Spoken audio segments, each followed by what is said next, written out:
Today we're going to look at what cards are in my wallet this month. If you're new to this series, it's pretty much an excuse to talk about how we use points and miles on recent trips and kind of speed run through the whole thought process. It also is the end of the year, so setup is a bit weird.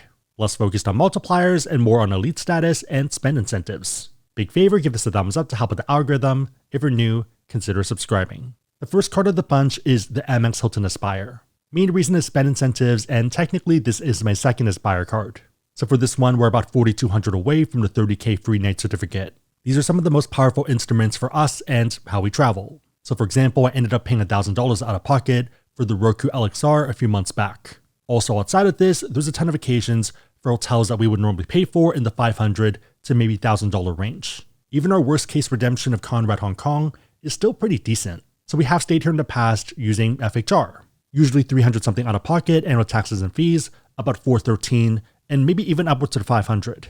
But I think the 500 number was during a busier time. Given how little time we have, this is my go-to option right now as my catch-all, and if needed, I'll do some taxes. So last month for the other Aspire card, we did do the 30k level. Also a reminder, if you do have Hilton cards, the Surpass has a 15k level. Per the terms of my experience, if you upgrade from the Surpass to the Aspire, the purchase history will count with the new card's purchase requirements, so you could probably hit the 15k for the Surpass, upgrade, and then do another 15k for the Aspire. But yeah, hopefully that makes sense. You would not be starting in zero in that case. So it does depend on you, but for a lot of people, quarterly tax payments make a lot of sense. Especially if you are self-employed or you have other investment income. If you have to do this anyways, then it's 1.82% in fees in order to use your card. Doing the math, that's $273 in fees to run 15k. For that $273, you're getting a free night reward that we would value at $300, but depends on you and how you want to use it. And you're also getting 45,000 Hilton points, which would be worth about 180 on the low end and maybe 360 on the higher end as our target. So for me and a lot of other people, you're paying $273 to get maybe 600 or 1,000 plus in value. And to be fair, a lot of this is due to the hotels that are on our bucket list that we want to go to anyways. I'm more than happy to pay X if it means I'm not paying X plus Y. One of the other cards in the wallet is the Amex Platinum, mostly for lounge access, and we'll cover this more towards the travel bit. I will note that the Seattle Centurion Lounge is super nice and yeah, well worth having if you are in Seattle. To the point that I'm kind of jealous. Also, if you are going for the Platinum, even just to try it, right now is the best window, and we did do a full video on this. Not for everyone, but if you're not sure about the long-term viability of the card for yourself, then you might as well maximize your window. Also, if you are going for it, I'd recommend checking Card Match. We do have a blog post on this that should pop up if you search Card Match Ask Sebi. But yeah, that's how a lot of people end up pulling 150k or more on the Platinum. It is targeted, but well worth 30 seconds. Also, please actually run the numbers for yourself and your situation to make sure that the maths. If you don't get value from a credit or if you're not sure, then mark it down to 0.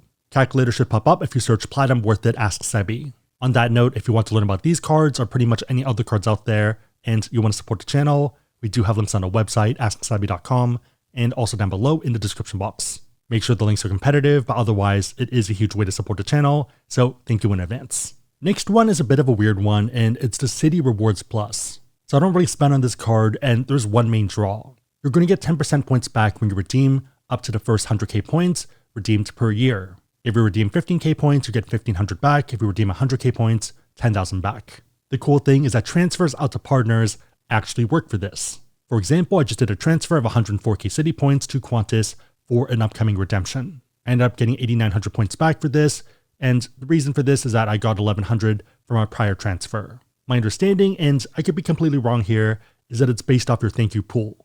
If that's the case, then I should be able to take my Strata Premier and move it down to my other pools where I now have Reward Plus cards. And it should work. Could be completely wrong, but we'll see what happens and we'll let you know. But yeah, that's the point of having a lot of cards and experimenting. If I'm doing transfers out anyways, then I might as well get an extra 20k points, and especially with January rolling around, it might make even more sense. But yeah, if you're running a city setup, it might be worth the transfer if you were already considering one anyways. If you're interested in a newsletter, we're giving a ton of stuff away, and it's pretty much this, but more condensed and more deal focused. AskSebi.com/newsletter if you're interested. So I forgot I had a bunch of guest passes for the Sky Club for the Delta One, and also a bunch of drink vouchers. I kind of wish they worked for lounge instead of just in flight, but yeah, have a ton. For other status stuff, Delta is locked in for Diamond for 2025, but most of that is due to rollover stuff. I guess based off our flights and card spends, we're almost at Platinum, so that's not bad. But yeah, if you had status before and you didn't do it yet, reminder to check before end of the year, otherwise you lose out. So diamond for next year, probably platinum after that, and beyond that, we might actually switch programs. We've talked about it a ton in the past, but I think Mandy really likes oneworld more than SkyTeam, and given upcoming trips to Asia, given grandparents getting older and stuff, and just more frequent trips for that reason, Mandy's really liking the Cathay Pacific lounges. If you're new or you're unaware, Mandy's a little bit fancy. Given this, I think we might either go for and chase Alaska or American Airlines status via spend. I don't think it's going to work out this year, but it is something I'm mapping out and kind of have spreadsheets on. A bit of me is hoping for another status match with a oneworld partner like British Airways had earlier this year. So we did match that one, but we didn't really end up using it, and we didn't end up doing the challenge. You had to pay for BA Business out of pocket, and it was about $3K, so we debated it, but it wasn't the new product, and if it's the old product, it just kind of doesn't make sense. Also, routing wasn't the best, it was nighttime flights, and it's hard to review those. But yeah, this is definitely a weird year because we do have a lot of statuses, a lot of it being from other airlines, courting Delta people. So we have JetBlue Mosaic 4 expiring, that one's fine, not worth chasing for us, and also Alaska MVP 75K. I guess by definition it does have to be American for us, given the option to spend towards status. For hotel stuff, I think we're in a good spot. We have IHG Platinum status from the IHG card, but we're not chasing Diamond status over there because it's not worth the squeeze, at least to us. Hilton Diamond from Aspire card, and that's fine, letting it run its course. For Marriott Bonvoy, we're at 51 nights, and we did debate a push towards Titanium at 75K, but it just didn't math for me. So I think mattress runs can make sense if you're close, if you're maybe 5 nights away or something, or maybe 10 nights, but 25 is not worth it for me. Also, for people that did hit 50 nights, good reminder to select your choice benefits, and you need to do that before end of the year. Okay, a bit of a weird question, but if anyone has bought a Bonvoy bed, I'm kind of curious how well it's held up and if you like it. So Mandy really likes beds from JW Marriott, and we've debated buying one. But it does feel like a big premium given the cost of other beds. Especially so because those cashback portals that give you some pretty insane cashback for other bed companies. For example, Nectar at 17%. But yeah, if you are doing any online shopping, I'd recommend checking Rakuten or other portals, and I think you'd be surprised that you get 4 to 10% back at a lot of places. Also a reminder that you can get these as Amex points. You do have to select it, so don't pick the check, don't pick PayPal, pick membership reward points. In that case, you are getting points at 1 cent per point. So for example, instead of getting $276 in cash back for a bunch of Lululemon purchases, you're getting 27,600 points. If you're interested in Rakuten, if you don't have an account, we do have a link that gets you 40 for spending 40. So if you take it as points, it's 4,000 MR points. AskSebi.com/Rakuten, and I'll also link it down below. Also, if you're looking for a new brokerage for next year, Moomoo's offering 5 free stocks for depositing 100 and 10 for depositing 1,000. For the promotion per their terms, you do need to keep the money in there for 60 days in order to unlock the free stocks. After that, if you don't like it, you can always switch back elsewhere. And yeah, good way to try something new and get rewarded for it. AskSebi.com/Moomoo if you're interested. Okay, running through the trips, it was a weird balancing act of family stuff and also doing reviews. Some of the more insane itineraries are for reviews. Our journey started in SFO San Francisco like it normally does, and we actually had to fly up to Seattle. Reason being that we found really good miles availability from Delta, surprisingly, to Asia. So normally if you are trying to leave from the US to pretty much anywhere else, they charge a crazy premium, like 200 or 300K points, or miles in this case. And here we actually found availability for 83,000 miles. And yes, it was Delta One suites and $6 in fees, so pretty easy redemption in my book, other than the tight timing. So I think we saw this a week or two out and we're like, hey, why not? One of the benefits of riding through Seattle is that we had a chance to check out the Centurion Lounge in Seattle, the new one. And it's been on my list, but once you check it out, it's a lot better than I expected. And for me, it's tied for number 1 for Atlanta. And Atlanta has that tree, has the vibes, and has the cool bar. This one has the cafe, has that openness, and kind of reminds me of Hong Kong as well. Maybe it's because the bar is in the outside area, and you get an overview of the terminal or the food area. Speaking of food, it was pretty good here. I think the buffet was okay, not bad at all, but the cafe is where the food's at. I don't know, a lot of those items, especially the breakfast and lunch ones, I'd probably happily pay $6 to $10 for if I were out in Seattle. The Delta flight itself was pretty solid, and we ended up doing the back middle again. So normally our go-to is front back on the sides if we can, but if that's not available, then we'll sit together in the couple seats. One of the benefits of doing this flight a bunch of times already is that we felt less obligated to record everything and to kind of document everything. So given this and given how tired I was, we did record stuff, but I also got a pretty good nap in. I think Mandy's beef dish was pretty good. My salmon was a bit dry, but it wasn't too bad. Also, funny enough, I ended up taking a bunch of snacks from the back area to the point that they pretty much told me to go front area because there was more options and to stop taking it from Premium Select. I really do like the chips and the pistachios, so was kind of working through that. Once we got to Taipei, the first day was Regent, which a lot of people recommended, to the point that we almost paid $200 or $250 for it out of pocket using FHR. Ended up checking points availability, and it was an option for the free night certificate, so the 40K one from Chase cards, and it made sense because here you're locking in that value more than 2x the annual fee. We still had time to use it, but it just made sense and the math mathed. One really cool thing with the property and a lot of other Asian ones is that they actually care about platinum status, even here, and we got free breakfast, which is awesome. Regent hotels are known for their buffets, and a lot of people would argue that Regents have the best ones. Even the breakfast buffet itself was pretty solid, and I'd expect a normal dinner one or lunch one to be even better. We did get a preview of it walking out, and it looked really good. After a night here, we ended up taking a 45-minute Uber out to Jiufan, which I probably am mispronouncing, and it's also known as Gaofan, or 9 pieces, which is the literal translation. Main reason for this is because way back in the day, there were 9 families here, and it was a pretty small town. So when people did come or bring stuff back, you would get 9 pieces for each 9 families. Between that and now, it became a mining town, and in popular culture right now, people are saying that it inspired Spirited Away. And there are a lot of articles that say this, but doing a bit more research, it seems like Studio Ghibli has denied this completely, and Miyazaki has said that he's never been there and he's actually been inspired by other places. And to be honest, being there ourselves, I don't think it was inspired, maybe the tea house, and that's it. It's definitely a cool place, but yeah, I feel like that's a stretch. We did end up staying in a B&B there since it's all B&Bs, and we stayed at the biggest one. We did get a bit unlucky and went during a rainstorm, so probably we'll go back in the future during a better time, especially during the lantern festivals. Still though, I had a lot of fun shooting with the FX3, which is water resistant, and got some pretty good shots. But yeah, definitely a vibe, and if you do go, I'd recommend not doing a day trip because that's where a lot of tourists go. I'd recommend staying at least a night because it does empty out towards dinner, and it feels a lot nicer and better to walk around then. To me at least, the tour buses pretty much crowd the street to the point that it feels very uncomfortable. After a night there, we ended up heading back into Taipei to review the Shangri-La Far Eastern. We did end up using FHR to book it, and it's a really nice hotel with big rooms, and I'd approve. Yeah, no complaints really, and I think it is a bit better than the Regent given the hard products. Location though is a bit tougher because I feel like the Regent was a bit better, and also the buffet here was not as good. So there are a bunch of reviews that say that this is the number one, but maybe we had bad timing, or maybe the selection they currently had, the promo they're running, wasn't as good, but I thought it was just okay. Still though, I had a voucher that helped a bit, and also the credits from FHR. Yeah, food wasn't really as good as I expected, probably a solid 7 out of 10. It's fine, but I don't think I'd recommend it to you guys, and if I could go back in time, I probably wouldn't go.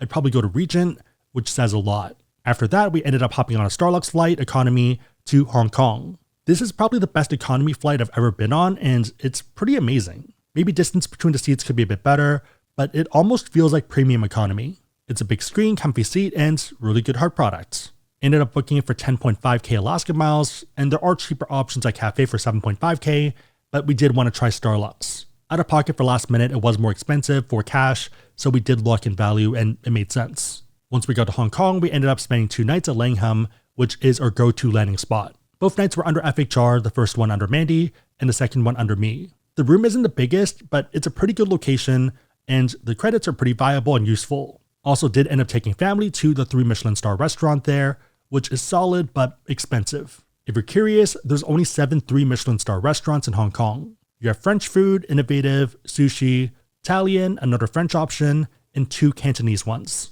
Cantonese cuisine being the main cuisine of Hong Kong, and the one we went to, the one that's part of Langham, is Tang Court. If you are debating it, I think it is worth the one time for the one time, but subsequent ones might not be as impressive, and I'd probably try other things. But yeah, family likes it, so that's the main reason we go. After 2 nights here, we ended up moving to the Ritz-Carlton for 2 nights as well.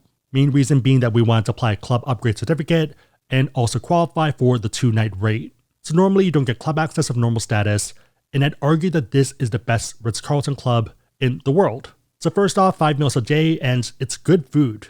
Number 2, amazing views of Hong Kong, and it's just beautiful to stay there. Number 3, great service, and also fun. And yeah, I feel like this is one of the hotels that I would happily pay for and just expect to do a staycation. You can relax and enjoy time of player too, and then maybe go down for some shopping. They also do have an amazing pool, which is really fun, and a nice cold plunge and jacuzzi. But yeah, for us, we happily spend a ton of time at the gym and pool. To be fair though, I have lived and worked in Hong Kong back in the day when I was doing more finance stuff. So yeah, definitely more of a treat and a staycation. The room itself is also really nice, and yeah, it's a vibe. In case you're curious, there's 12 2-Michelin star restaurants in Hong Kong, and one of them is at the Ritz-Carlton, Tin Long Hin. This is our second time here, and I'd probably avoid the steamed dim sum items. I'd probably get the Iberico pork chasiu and also the fried dim sum items, which were pretty good. And yeah, that lunch was pretty much covered with the $100 credit for the 2-night Ritz stay under the qualifying rate. If you are doing more touristy stuff though, then you probably want to stay at the Langham, and that's where we moved back to afterwards. Again, good location, price is right, and good way to use FHR. Towards the end of the stay, we also did review the Hyatt Regency TST, so it's in the Tsim Sha Tsui area as well, and it's pretty much about a 5-minute walk. For that one, ended up using a category 1 to 4 certificate. I think retail price is in the 250 to 300 range, and not the nicest room by any means, but it works and it's a good location. Yeah, I think TST, Tsim Sha Tsui, is great if you're doing family mode or tourist mode, and you want access to the Kowloon side or the Hong Kong side, and just easy access to everything. One disadvantage of Hong Kong right now is lack of award space and flights as a whole. So in order to get home, we did have to connect either through Taipei, Korea, or Japan, unless we wanted to fly United. We ended up using Alaska Miles to fly the 1-hour flight from Hong Kong to Taipei via Cathay Pacific. Since Mandy has One World Emerald status, we ended up going into the wing, which is the Cathay Pacific first class lounge. Ended up doing the cabanas and relaxing and having some alone time. Really good place to shower and relax. Afterwards, went out for some food. They have a restaurant, which is pretty good, and also a general area with other snacks, and the Portuguese egg tarts here are really delicious. Also, coffee and teas are really nice, and definitely worth grabbing one and either doing some work or relaxing. I'm probably biased because I like Hong Kong, I've been in Hong Kong, I've lived there, but it's definitely one of my favorite first class lounges out there. There probably are fancier ones, but the vibe here is nice and the staff are super friendly. One benefit I forgot about with status with the group ones is that they do thank you for having status. So even though we have Alaska status, the purser thanked Mandy for her loyalty to One World. With that, we ended up getting blankets and pillows, which were nice and good for a short flight. One of our goals for this trip was to review Starlux, and we did find reasonable points availability, miles availability, but it is super last minute. So we pretty much booked 2 days beforehand, otherwise they would want a lot more miles. We started the journey in the lounge, which is definitely a vibe. It kind of feels like you're in Star Wars, and I think some people think it's too much and they're not a fan of it, but I think it's pretty cool. The Starlux flight itself was also pretty solid, and the hard product is amazing. Everything feels really big, well designed, and even for someone that's a bit wider shoulder-wise, or just wider horizontally, it didn't feel too claustrophobic. Soft product is also pretty good with great customer service, and yeah, I'm a fan. I do wish availability was a bit easier, but that's the main disadvantage. Also funny enough, someone did recognize Mandy on this trip, and who had no clue who I was. So I'm guessing Mandy's travel channel is resonating with some people, and that's a good thing. On the note of food, Mandy thought the food was okay and like kind of above average, but I thought the food was amazing. To me, it was some of the best food I've had on a business class flight. China Airlines was a bit better, but this was solid and almost Michelin level. Mandy liked it, but not that much, so I guess it depends on how advanced your taste buds are. After dinner, ended up knocking out for the flight since it was pretty much 2 or 3 a.m., so we did miss out on snack service, or Mandy got it, but I didn't, and yeah, really wanted to try the pork bun, so maybe next time. Overall, a great flight, and I'd highly recommend it. That was a week ago, and now we're back. Again, if you want to learn about cards, we have links on our website, asksabby.com, and also down below in the description box. Also, in case you're curious, add disclosure in the description box. If you made it to this point, leave a star emoji in the comments down below, and I'll try to heart it and also respond. Star for Starlux. I was looking for a lightsaber, but I don't think that exists as an emoji. 3 questions. Number 1, what's in your wallet? Number 2, any trip reports from recent trips? And number 3, any target redemptions for 2025? Let me know and everyone else know in the comments down below. Big favor, thumbs up, subscribe, share, but otherwise hope you liked it. See you next time. Hi, may I take a picture with you? Yeah. Follow your channel. Thanks for watching. Yeah, no, it's great. I love all your stuff. Yeah. They know diving. She could have like broken her leg.